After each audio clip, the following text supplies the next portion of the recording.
10वीं कक्षा के सभी छात्रों का मैं शिकलगार सर तहे दिल से आपका स्वागत करता हूँ।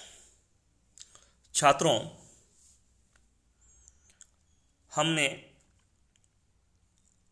जब तक जिंदा रहूं लिखता रहूं पाठ 9वां आरंभ किया है। इस पाठ के हमने 2 भाग देखे। आज हम भाग 3 देखेंगे। जब तक जिंदा रहूं लिखता रहूं, यह पाठ साक्षात्कार है, जिसे हम मराठी में मुलाखत कहते हैं। विश्वनाथ प्रसाद तिवारी जी ने अमृतलाल नागर जी से की हुई बातचीत है। प्रश्नों के द्वारा उत्तर प्राप्त कर ली गई यह मुलाकात है। विश्वनाथ प्रसाद तिवारी जी प्रश्न पूछते हैं और अमृतलाल नागर जी उन प्रश्नों के बेझिझक उत्तर देते हैं। इस तरह का यह पाठ है। इसके अंतर्गत तत्कालीन राजनैतिक सामाजिक परिस्थितियों का तथा लेखकों के आदि के बारे में अनेक प्रश्न पूछे हैं और उनके जीवन के पहलुओं का यहाँ पर इन पाठ के अंदर समावेश किया है। हमने भाग 2 में जो पन्ना नंबर 83 का आखिरी सवाल देखा, लेकिन उसका जवाब नहीं सुना था। क्या सवाल किया था तिवारी जी ने? देखते हैं भाग 3 पन्ना नंबर 84।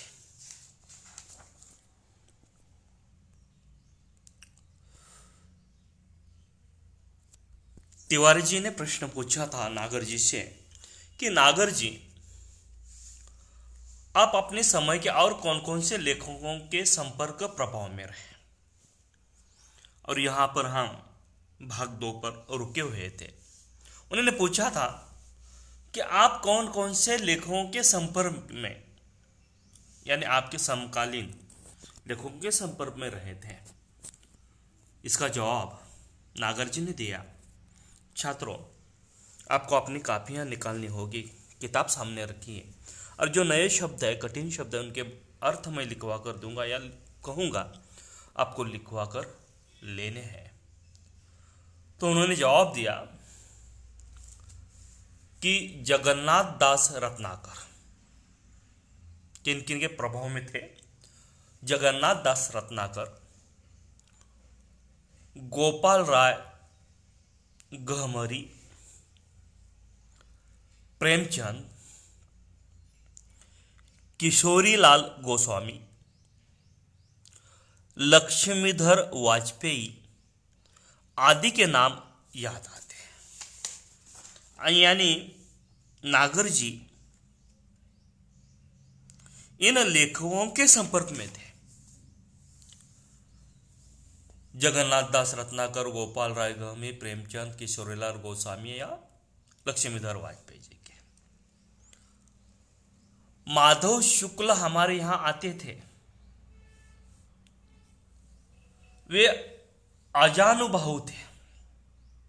अजानुबाहु का मतलब है जिस व्यक्ति के हाथ घुटने तक पहुंचते हो, जिनके हाथ लंबे होते हैं, उन्हें अजानुबाहु कहा जाता है। तो माधव शुक्ल ये अजानुबाहु थे।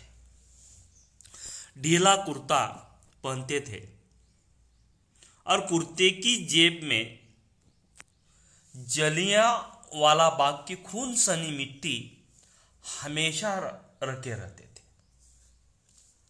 छात्रों, ये इतिहास का पन्ना है।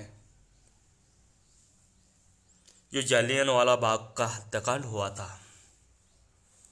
अंग्रेजियों ने वहां पर अनेक स्वतंत्र सेनानियों की हत्या की थी। वहां की मिट्टी जो खून से भरी मिट्टी, जो माधव शुक्ल अपने कुर्ते की जेब में हमेशा रखते थे। 1931 से 1970 तक मैं प्रतिवर्ष कोलकाता जाकर शरद चंद्र से मिलता रहा, उनके गांव भी गया।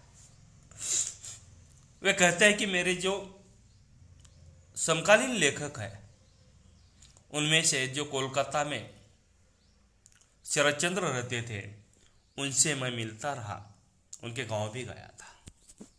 अगला प्रश्न तिवारी जी पूछते हैं, पुराने साहित्यकारों में आप किसको अपना आदर्श मानते हैं? कि आपके पहले जो पुराने साहित्यकार हैं उनमें से आप किसे मानते हैं, किसे चाहते हैं? नागर जी, तुलसीदास को तो मुझे घुट्टे में पिलाया गया है। देखो छात्रों, अमृतलाल नागर जी क्या कहते हैं कि तुलसीदास को तो मुझे घुट्टी में पिलाया। घुट्टी का मतलब पाचक दवा या दो। जो बच्चा छोटा होता है तो उसे मां घुट्टी पिलाती है, जो बादाम पिस्ते का होता है। उसी तरह नागर जी कहते कि तुलसीदास को तो मुझे घुट्टी में पिलाया गया है, यानी बचपन से ही वे तुलसीदास को सुनते आए हैं। बाबा शाम को नित्य प्रति रामचरितमानस मुझसे पढ़वा कर सुनते थे। नागर जी जब छोटे थे तब नागर जी के पिता नागर जी से तुलसीदास ने लिखी हुई जो रामचरितमानस है वे उन्हें पढ़वाते और वह सुनते थे। श्लोक जबरदस्ती याद करवाते थे। इतना ही नहीं, पढ़वा कर ही सुनते थे, नहीं तो नागर जी को जबरदस्ती वह श्लोक याद करवाने के लिए कहते थे। तिवारी जी अगला प्रश्न पूछते हैं, नागर जी आपने खंजन नयन में सूरदास के चमत्कारों का बहुत विस्तार से वर्णन किया है, क्या इस पर आपका विश्वास है? अमृतलाल नागर जी ने जो खंजन नयन लिखी है उनमें जो सूरदास के चमत्कारों के बारे में वर्णन किया है, क्या आपका इस पर विश्वास है? नागर जी कहते हैं, नेत्रहीनों के चमत्कार हमने बहुत देखे हैं। सूरदास अंध थे, नेत्रहीन थे। नागर जी कहते हैं कि नेत्रहीन लोगों के चमत्कार हमने बहुत से देखे हैं। उनकी भविष्यवाणियां कभी कभी बहुत सच होती है। जो भविष्यवाणी की जाती है वो बहुत सी सच होती है।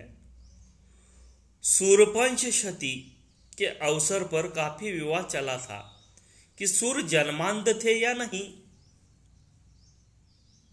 नागर जी कहते हैं कि सूर्यपंच शती है, उनके बाबत में बहुत से विवाद है, वाद विवाद है कि सूरदास जन्म से अंधे हैं या बाद में हुए। सवाल यह है कि देखता कौन है? देखो छात्रों, अमृतलाल नागर जी क्या कहते हैं कि देखता कौन है, आंख या मन? हमारी आंखें देखती है या हमारा मन देखता है? आंख का माध्यम है, देखने वाला मन है। अमृतलाल जी कहते हैं कि हम आंख के द्वारा देखते हैं, लेकिन देखने का माध्यम सिर्फ आंख है। यह सिर्फ माध्यम है आंख, लेकिन सच में अगर देखता कौन है तो हमारा मन देखता है। इस तरह का जवाब यहां पर अमृतलाल नागर जी ने दिया। तिवारी जी पूछते हैं, आपने क्या कभी अपने लिखने की सार्थकता की परख की है?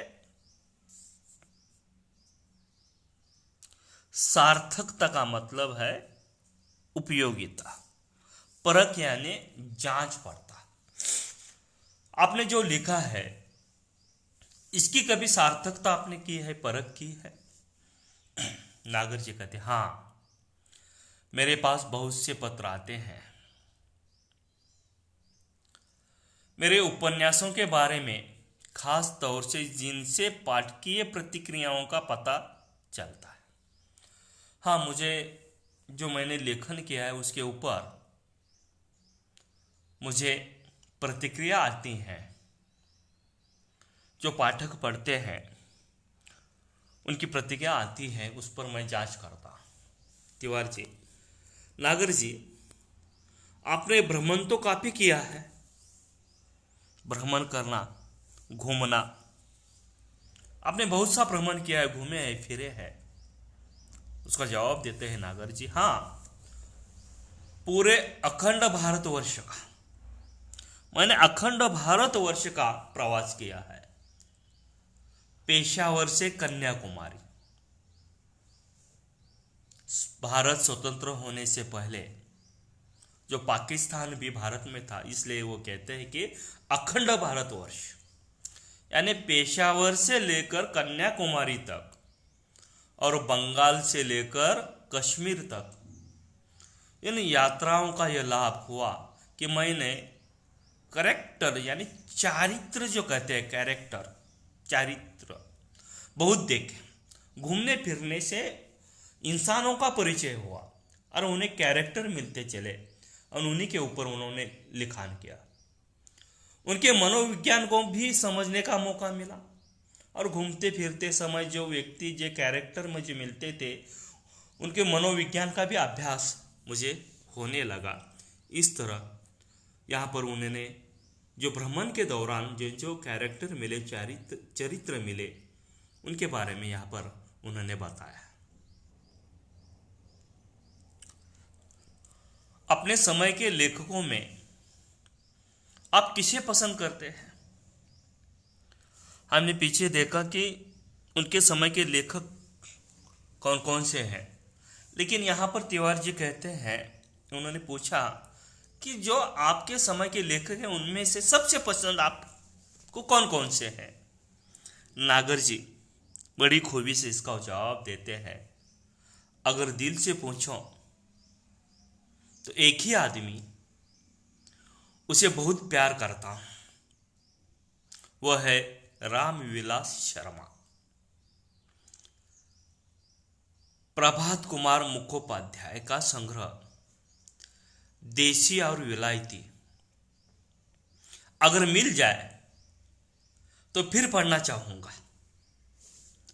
बदलते हुए भारतीय समाज के सुंदर चित्र है उसी कहानियों में। टॉल्स्टॉय और चेखव की रचनाएं भी मुझे प्रिय है। यानी उन्होंने यहाँ पर जवाब दिया है कि उनके समकालीन जो लेखक हैं उसमें रामविलास शर्मा है, प्रभात कुमार मुखोपाध्याय है, तथा बदलते हुए भारतीय समाज की सुंदर चित्रण इनके कहानियों में दिखाई देते हैं, तथा विदेशी जो लेखक है टॉल्स्टॉय और चेखव, इन्हें वह पसंद करते हैं। छात्रों, आज हम यहाँ पर रुकते हैं, आगे का पाठ हम आगे देखेंगे। तब तक अपना और अपने परिवार का ख्याल रखिए। धन्यवाद।